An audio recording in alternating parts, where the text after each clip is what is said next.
Welcome back. Today, we're getting the answers to the 3 most popular questions on the Leadership for Change forum on Our Say. Let's go check it out.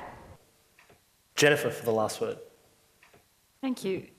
When we think about a behaviour change campaign, which I think is what this question is asking, we start very much at the point of what is the behaviour we're looking at, and be very focused on that. This has a couple of different behaviours, so you kind of need to start with what's the behaviour you're looking for, and then work backwards through what are the barriers, and do your research, a lot of hard research.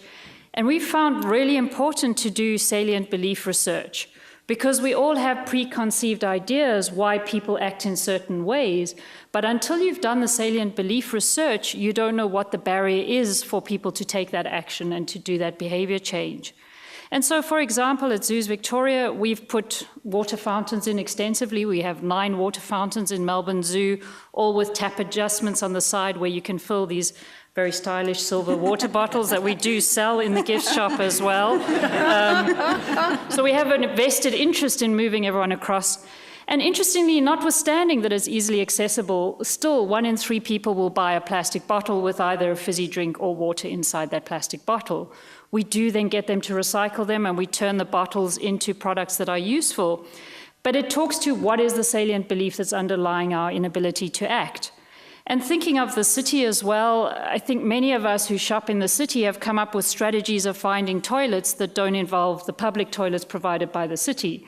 So we know that David Jones has very nice toilets, and Myers also not bad.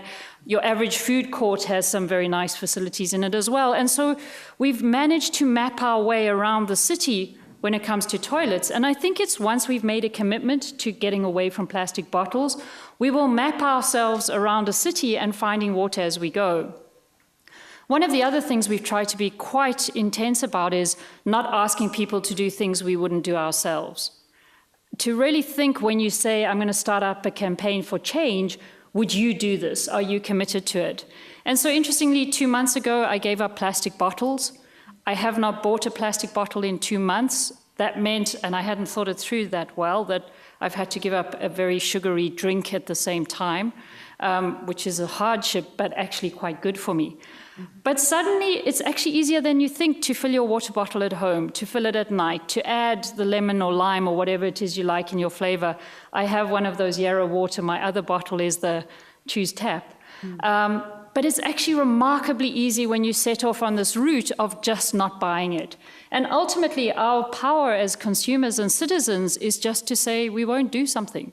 If we don't want it anymore, vote with your voice. There are so many technologies that have fallen by the wayside when they stopped being cool, when they stopped being popular, and we just decided we didn't want them anymore. So again, if that's an outcome we're looking for, I would suggest there's a bit more research needed, there's a bit more campaigning needed, but we've seen it happen when people get the idea, a well-constructed behavior change, and that was referred to earlier. There's so many great examples out of the health industry, out of Road Traffic Accident Commission, where we've understood a problem, we've understood the change behavior we're looking for. We as humans are very good at doing this. Thank you, panel. In the interest of time, we'll move on. Can we please thank Greta Oost from 321 Water for her question, which received 150 votes. So what did you think of what our panel had to say? If you've got something to add, why don't you go to oursay.org and post your comment there. You can like us on Facebook and follow us on Twitter. We'd like to thank Channel 31 for filming and broadcasting this event. And thanks for watching.